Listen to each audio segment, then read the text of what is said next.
एक बार एक गुरुजी अपने एक शिष्य को कुछ विशेष ज्ञान देने की कोशिश कर रहे थे, लेकिन काफ़ी दिनों के बाद भी वो चीज़ उस शिष्य के समझ में नहीं आ रही थी।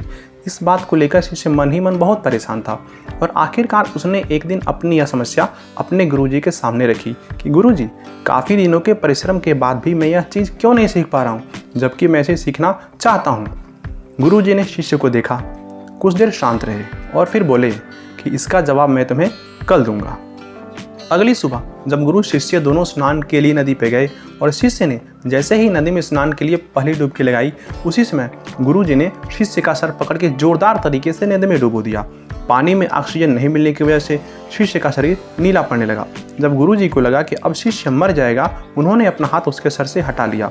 जैसे ही शिष्य गुरुजी के हाथ से मुक्त हुआ, वह लंबी लंबी सांसें लेते हुए जमीन की तरफ भागा। जमीन पर पहुंचकर उसने कुछ नाराज स्वर में गुरुजी से कहा कि गुरुजी, आपने मेरे साथ ऐसा क्यों किया। गुरुजी ने शांत स्वर में कहा कि जब मैंने पानी में तुम्हारा सर दबा रखा था तो तुम्हें सबसे अधिक किस चीज़ की आवश्यकता थी। शिष्य ने कहा, हवा की।